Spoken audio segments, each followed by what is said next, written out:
legitimate and necessary response and urged the U.S. to reopen the Houston consulate and put U.S.-China relations on a better path. Experts have been vocal about concerns about the future for markets if these political tensions continue to escalate. This selenite gray is so pretty, isn't it? Wow. Jim, could you pop the hood for us? There she is. Is this my brain? Yes, it is. Jim, could you kick the tires? Oh, yes. Could you change the color inside the car? Oh, sure. How about blue? That's more cyan, but jump in the back seat, Jim. Act like my kids. How much longer? Exactly how they sound. It's got Nathan Chow, senior economist at DBS Bank Limited, Hong Kong branch, anticipated that we would immediately see investors become more risk-averse, in turn exerting pressure on risk assets like stocks and the Chinese yuan. In the long term, Chow says the yuan's value would decline with the ongoing confrontation, likely ending 2020 weaker than the current rate of 7 yuan to 1 US dollar. Michael Every, head of Asia Financial Markets Research at Rabobank Bank in Hong Kong, called this only the latest escalation in a series that will end up in a crash for relations for Hong Kong and for the world. He predicted that markets would quickly lose interest in their fears and then charge ahead with a rally, despite the fact that a major blow-up in U.S.-China relations is almost inevitable. Ken Wayne, a strategist at Silverbright Sonic Taipei, and Fanny Lam, and the research at CEB International Investment Corp, were both optimistic. Ultimately, they argued that we have not yet seen the full picture of the consulate closure, and that tensions still have the potential to calm down before triggering any sort of calamitous decoupling. Still, the outlook is grim. The most likely scenario, the bitter divide between China and the United States will continue to grow deeper and more contentious. Economic ties and trade agreements are at risk, and investors will have to reevaluate future predictions for global markets in light of a deteriorating relationship between the two superpowers. Wall Street players have begun to seriously consider the possibility that decades of efforts to advance relations between the U.S. and China have largely been in vain, if the two countries' worldviews are simply too far apart. Instead, these plans are turning towards the idea that the two biggest economies on the planet will shift towards a decoupling, which will polarize the world and force other nations' economies and companies to take sides. Some experts no longer see a world in which China and the United States can re-enter a symbiotic relationship, especially after having played a blame game with the pandemic and rivaled extensively over Hong Kong. In the months ahead, the decoupling will likely move ahead on a more and more condensed timeline, barring significant policy shifts on one side or the other, which is a near impossibility.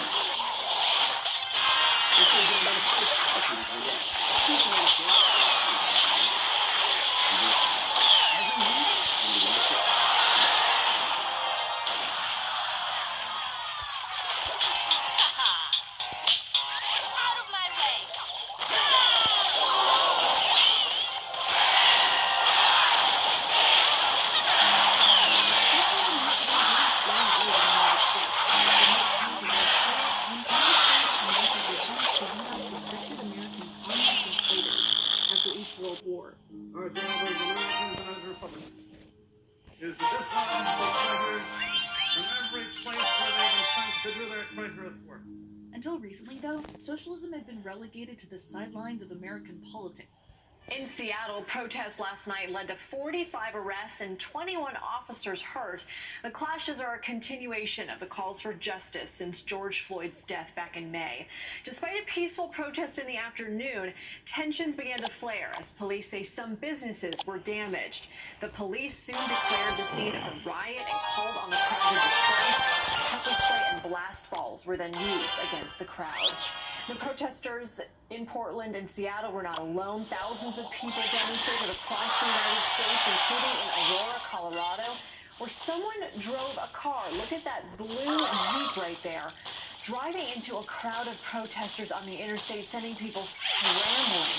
A protester fired a weapon in response, grazing at least one person. According to the Denver Post, witnesses say someone else was hurt by that. The protest called for justice as community leaders arising the claim that black man who died last year while in police custody.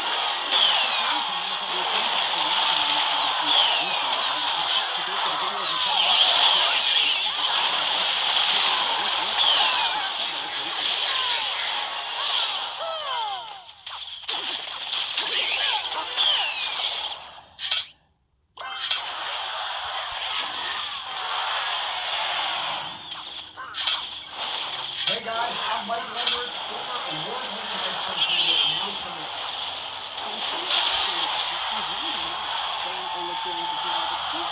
Where in the country we could see the biggest spikes. Diana? Yeah, Kelly, by the end of September, up to 23 million, or that's evicted from their homes. And that's according to analysis from the Aspen Institute. California, Nevada, among those with the highest share of renters at risk. So when you look at the actual number of renters, it's close to 4 million in California, 1.5 million Florida, more than 2 million Texans, and 1.5 million New Yorkers. Aspen factored in renter household income, savings, and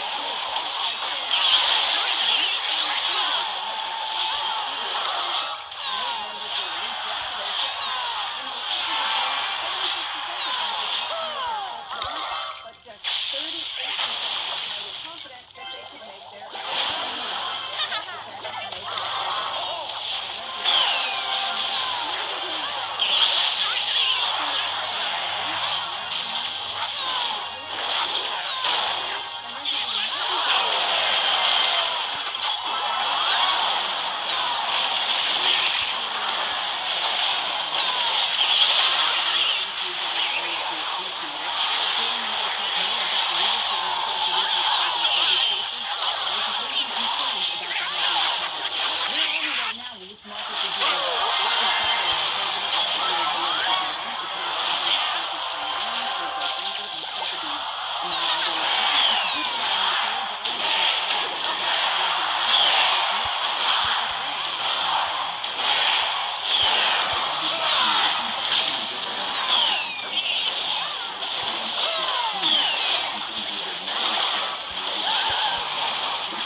momentum in the purchase and sales side of the housing market has been quite strong now for a few months.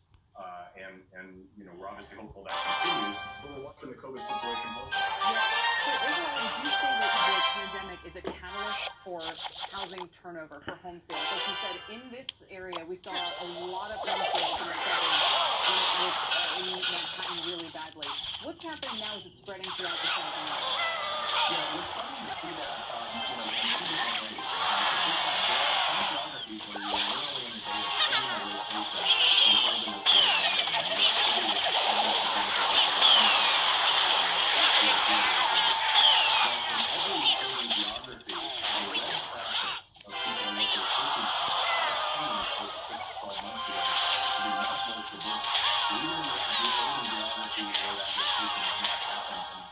Housing purchase and sales yet, the consumer searching is going in that direction, and we continue to see that through the whole COVID crisis in the last year.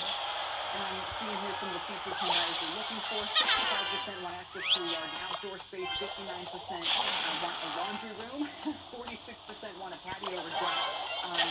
Absolutely, this sounds like those people who are frustrated by having to shelter in place for home to get some of the and then tell me about the impact that race has had. You know, how much of this is pandemic driven? How much of this is affordability? Well, I think there's a big piece of it that's pandemic driven, especially from the people people finding new housing. But the real thing is that you said, and remember, we were starting off the year with a very strong housing market, right? Q1 housing market, even though it was in the last couple of weeks of May, was quite strong. We had a lot of good growth in our housing. So the low rates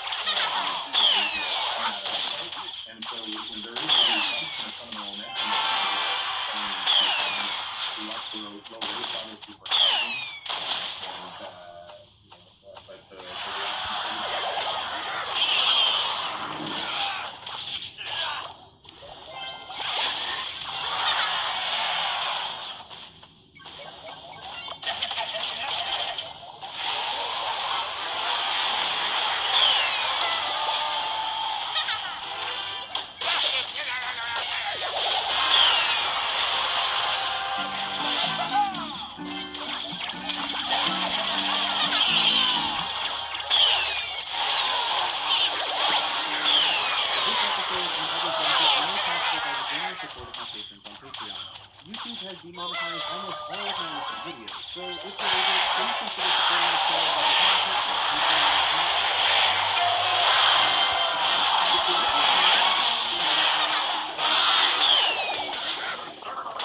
It was a manic Monday in the financial markets. The Dow tumbled more than 500 points after two pillars of the street tumbled over the weekend. Lehman Brothers, a 158-year-old firm, filed for bankruptcy. Brought down by bad mortgage investments, Lehman, which has 25,000 employees, will be liquidated. Royale, the country's biggest brokerage with 60,000 employees, has been battered by nearly $50 billion in mortgage-related losses. The American people should remain confident in the soundness and the resilience of our financial system. Some people say this doesn't stop until the housing market. Do you think that's true? I think that's probably. This could be the most serious recession in decades. And that means life for most Americans know is about to change. Are going to be much worse than anyone anticipates. The defaults right now are incredibly high, unprecedented levels, and there's no evidence that the default rate will go down. Those defaults almost inevitably are leading to foreclosures and homes being auctioned and home prices continuing to fall. The Great Recession, the period of economic turmoil following the crash of 2008, is one of those times that feels like it was just yesterday and a million years ago at the same time. Along with 9/11 and the beginning of the Iraq War, the Great Recession remains one of the formative events of my generation's history. Many of us watched our parents struggle to pay the bills. Countless others lost their homes. After the dust had settled, 10 million Americans had been evicted or otherwise lost their homes in the years following the crash. Some were able to find their footing again, but many never recovered from the financial ruin they suffered 12 years ago. Now, in the midst of another world-altering event, we face a new leading economic crisis. In this episode, we're going to look at the projections for evictions and homelessness in the near future. In the 5 years after the financial crash, foreclosures and evictions displaced over 10 million people. That's more people than the entire population of the state of Michigan, the 10th most populous state in the country. Apartments, the homes, trailers, rentals. Nowhere will trace from Americans living in debt. Those who find themselves out of home come from all sorts of backgrounds and from all walks of life. The crisis displaced young and old alike, and those beyond working age were simply out of luck. They wouldn't have the time to rebuild their lost livelihoods. Some of these evictions were caused. Others were conducted by police officers with guns drawn. People's personal belongings being thrown out into the streets. While people of all races were affected, minority communities were the hardest hit. According to a 2012 report by the National Fair Housing Alliance, minority communities have been aggressively targeted for years by loan officers offering the worst of the worst subprime loans, often being awarded a bounty for each minority borrower was secured. The National Fair Housing Alliance reported that the resulting crash represented the largest loss of wealth for these communities in the history. As a result of being overly targeted for dangerous subprime loans, the wealth gap ballooned to a shocking 20-to-1 ratio. In retrospect, the whole community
foreclosure crisis of 2008 displaced 10 million people over a period of years. COVID, and the horrific American response, is expected to displace between 20 and 28 million people between now and September. 2 to 3 times as many people as during the Great Recession, and in months instead of years. And that's not even taking into consideration the people who own homes. The financial crash of 2008 ruined both renters and homeowners, and we have no reason to assume the COVID crash will be any different. But let's talk for a moment about the situation we face. There is currently a global pandemic ravaging the world. The U.S. has done the worst job by far of containing it, to the point where the very existence of the disease is considered a political opinion and our politicians blatantly disregard safety regulations. Over 40 million people have lost their jobs, and by extension, their health care. Now, the solution to curbing the spread of this disease is to shelter in place. Just stay home. It would seem to reason that if we want people to stay home, it would seem a rather poor decision to forcefully remove 28 million of them from their homes. But that's exactly what's going to happen. So, not only will these people be at a greatly heightened risk of infection with the virus, they'll also have to contend with the mental and physical strain of becoming homeless. Studies have shown that being evicted from your home causes increased mortality rates and respiratory distress, which is just perfect, considering that COVID is a respiratory illness. But how did the situation get so bad, and is there anything we can do to fix it? The overarching problem is the militant incompetence of American leadership. Whether they truly believed we were safe from the disease, or they didn't want to upset the awful market, the outcome was the same. Regarding the eviction crisis specifically, the main issue is that the federal government has refused to issue a mandate halting all evictions for the duration of the pandemic. Any eviction moratorium measures have been left to the state and local levels, and that has resulted in confusing process of exemptions. So most people are unsure whether they're living in the context of the eviction. As of right now, 29 states offer no state assurances that renters will not be evicted. Even in the places that do offer assurances, they are not offered with financial assistance, which means that those people who can't pay their rent, even if they're not allowed to be evicted right now, are still going deeper and deeper into debt and will likely be kicked out as soon as the eviction restrictions are lifted. There's plenty of evidence to support this suspicion because, in some states, landlords are allowed to go through the entire eviction process, court hearing and all, and are only stalled at the execution stage. That means there's a whole mountain of eviction orders just waiting to be pushed through the moment they're able. But wait, how are these landlords allowed to evict their tenants without a court order? That's part of the problem. As with the qualification health, COVID has made critical assistance more difficult. When you work before times when you could go out and do things, if your landlord wanted to evict you could appeal in court and contest it. Now, with courts closed to the pandemic restrictions, these hearings have to take place online. Let's take a hypothetical situation. If you're at the point of facing eviction, it would be 16 things that to be done, right? It's common to have such dire threats that they're having to choose between food and rent. How do you think this person is able to spend money to keep the Wi-Fi on to appear in digital court? And that's not even taking into consideration the elderly people facing eviction who may not understand how to dial in their digital gear, or those people who have given broken notes, or whose emails spelled incorrectly so they never get the chance. Whatever the reason, if the renter fails to appear for their hearing, that's it. The judge will rule in favor of the landlord. So, simply million people can't pay rent because they lost their jobs. They lost their health insurance because it's tied to their employment, and now they'll be thrown into the street where they will likely contract COVID and become yet another vector for the disease, further worsening the situation in the U.S. The American response to the pandemic has been so laughably bad that if it were a movie, no one would believe it. It's like our leaders are doing everything in their power to make the situation as bad as possible. If we're being honest, we cannot reasonably expect these people to suddenly figure it out and start implementing plans and solutions. That's why I want to say YouTube videos to get some ideas. Here are some proposals. First and foremost, we need a federally mandated moratorium on eviction and foreclosure. No one should be at risk of losing their land in the middle of the pandemic. Scrap all the pending eviction orders and forgive taxpayer rent. Second, we need a rent and mortgage freeze for the remainder of the pandemic. If we want people to stay at home, that means they can't work. And if they can't work, they can't use rent or mortgage payments. Next, we need a real nationwide lockdown. Our growth has to everywhere. Shut that down. No bars, no gyms, no public gatherings of any sort. Shut everything down for at least 2 months. Continue testing. Listen to the medical community and the leaders of nations who beat their outbreak. Finally, and this is the really critical part, and the part that will guarantee none of this will happen, the federal government needs to pay people to stay home. People still have expenses. They need to eat. They need their medications. The entire incentive to reopen the economy is so that businesses can keep making money and workers can get their paychecks. If we take that out of the equation, the need to reopen the country is greatly diminished. There are proposals on the table from people like Bernie Sanders who suggest $2,000 per person per month for the remainder of the pandemic. For some people, this will be more than they normally make. For others, it'll be less. But if rent and mortgage payments are frozen, then it should be enough money for people to cover their essential expenses. And if you're the type of person to complain if someone is making more than they normally do, when that $2,000 per month you need to reevaluate your priorities. After the pandemic has finally passed, assuming 2020 doesn't have some other extinction event to wait for us, we need to address the housing problem.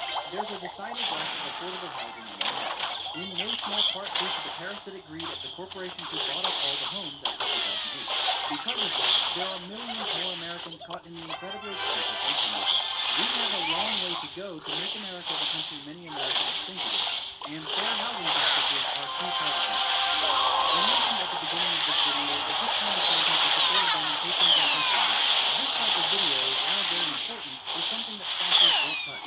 In order to pay the bills and keep this channel running, I rely on AdSense revenue, sponsors, and donations from generous viewers. By producing explicitly anti-capitalist content, I rely on both sponsors and AdSense. If you enjoy the kind of videos I'm producing and you're able to tip it,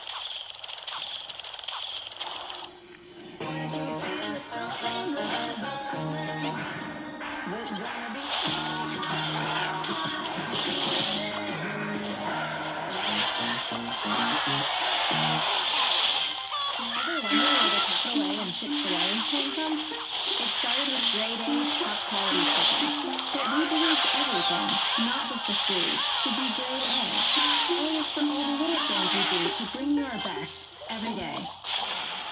How's it going, everyone? It's Sam. Today is the first video where I have my Yeti microphone, and hopefully this goes well. It's not the most intuitive thing to get to learn, and it took a little while to set up too, but hopefully everything works well. Hopefully, you know, it's the right distance away and everything. This will be kind of a learning process, but I think it will really help the channel. I'm actually going to do a video on how I got this essentially for free, and how it's going to pay for itself 10 to 50 to 100 times over. But today we are actually going to look at Genus brands. So Genus has been dying significantly over the last few weeks, over the last month or two, and I want to take a look at it because they had some big news that they had been going to announce for a while, and they finally announced it on Wednesday.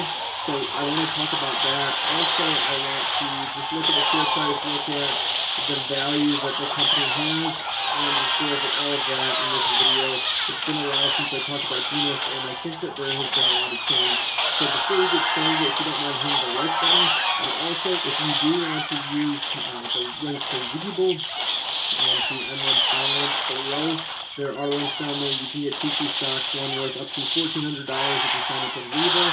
And then you also can start your investing journey with me if you sign up with M1 Finance. I'm investing $100 a week, so I would suggest doing the same thing. At my age, if I invest $100 a week, up until I am 60, I should have around $1 million, and I'm investing more than that.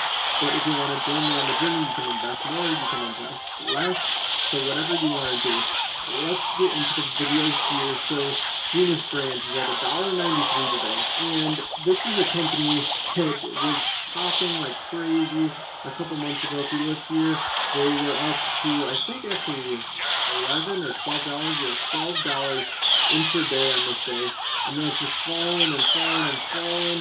Around here, they talk about an exciting new business opportunity that they had for the next day, and the stock jumped like crazy. It jumped 54% in the day, and then it came out and the news wasn't as exciting as people thought, so then it fell back down the next day. I kind of talked about how I didn't think that there was anything that they could announce that would make it worth that much, and what they announced was that they had some intellectual property from Stan Lee that they're going to be releasing into their content. And that was just something where I felt like whatever they said wasn't going to be enough to satisfy or to make sense of a 54% jump. So since then, it's been a steady decline of about 15%. So today they announced some new business updates, so we're going to go over those. They talked about how after a slate of recent company news regarding the launch of Cartoon Channel, the creation of Stanley Universe, anchored by a global deal with Archie Comics to produce their comic line, their appointment of Michael Eason as head development for Stanley Universe, and how they are going to use him as the head of development for Stanley Universe. They have some new business updates.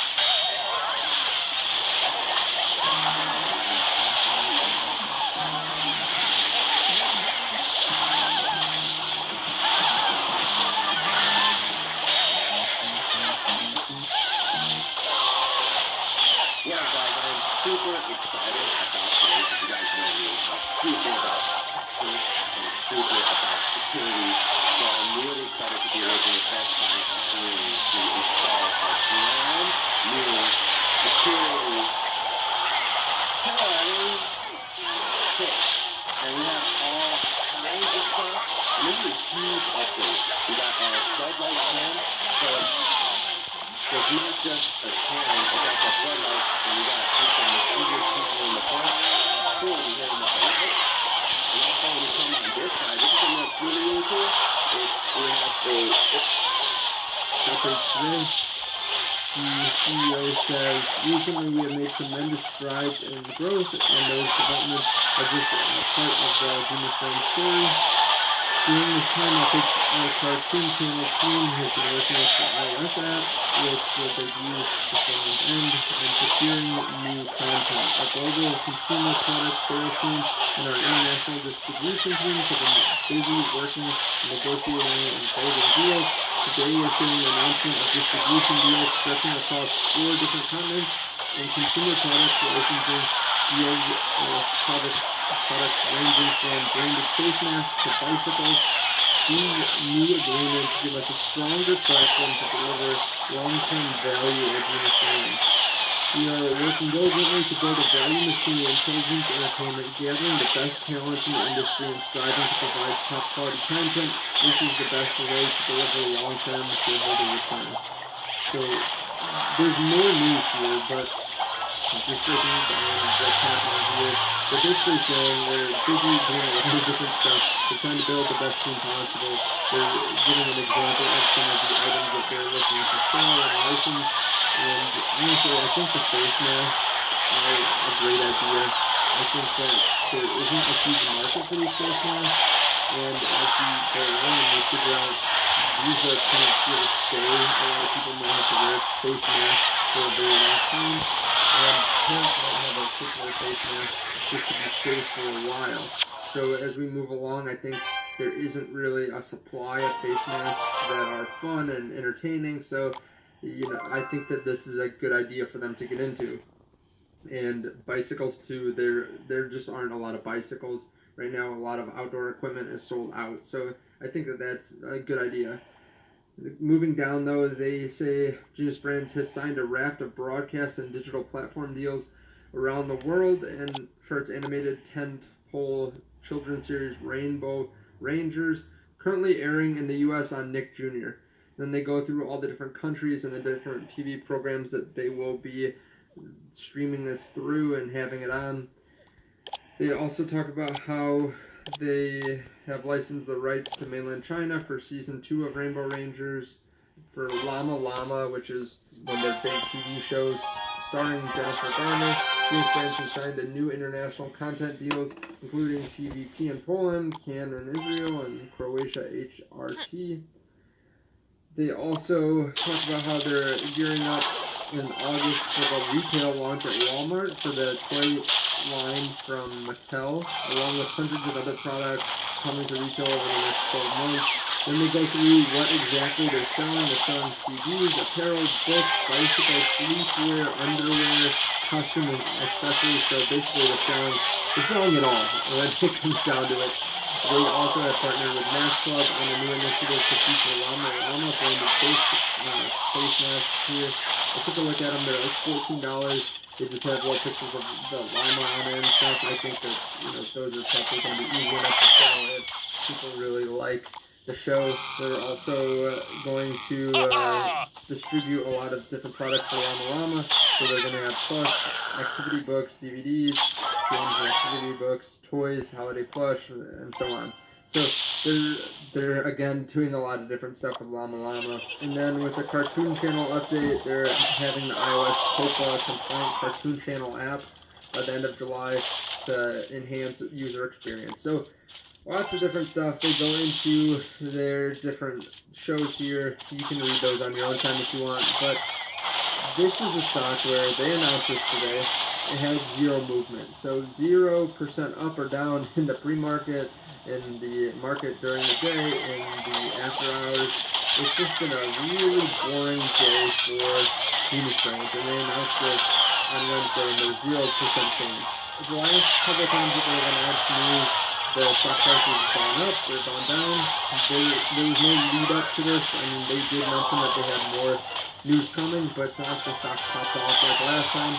I think what they're trying to do is good. I think that they're trying to build a lot of different streams of income around the content that they have. However, I don't know if I think that it's worth it at this point. I personally would not invest in this company at this point. So the main reason, or one of the reasons, is they are diluting their shareholders like crazy. So if you look at this, they converted, or they raised $13.75 million in March 2020 through some new shares on the market. I get that they weren't very expensive stock back then. They didn't know that they were going to get expensive. They needed money to build what they were trying to build, so they sold them right in here around 20 to 30 cents. So I get it, but they also kind of shot themselves in the foot because they had about 49.6 million shares outstanding. However, if a lot of these people convert their notes into shares, they can do that for just 21 cents per share. And right now the stock is $1.93, so I don't know why they wouldn't do that. And then there's going to be a result of 65.5 million new shares. So they're going to dilute the shares like crazy. All your earnings are going to be cut pretty much in half because of the shares. And then they also can exercise more notes that would result in another 65.5 million shares. So there could be 131 million shares added when they only have about 47 million shares now, or about 50 million shares, something like that. So that's going to, like they say here, 3.6 times the number of shares outstanding prior to this financing. So if they were going to make $3.60 per share, or let's say more like 36 cents, now it's going to be cut into 10 cents per share. So that's just going to kill your returns, first of all. Second of all, they're selling these at such a low price, it just really hurts to see it. It's not like they're going to raise a lot of the money that they could now if they sold all these shares at $1.92 or $1.93. They would have about another 260 million. Instead, they're going to get about 27 million. So that is just rough to see. You don't like to see that if you're an investor or a potential investor. So just looking at their financials, I know that they're a growth company, but this is something that worries me. We have no idea what kind of revenue that they're going to create from all these different deals. They haven't really provided much guidance on it. Their revenues here are $1 million, $1 million, $5 million, $1 million, $6 million. Their net income is in the negative too, and it's just becoming more negative because they're trying to grow. There's nothing necessarily wrong with negative net income. If the company is growing a lot and they can just kind of turn on the faucet and become profitable whenever they want. But right now their revenues are so low, they are losing $12 million a year and they're only bringing in about 6. And I just don't see how well they can expand and how much money they can actually make. And right now, since the stock went up so significantly, this is a market cap that is pretty sizable at 200.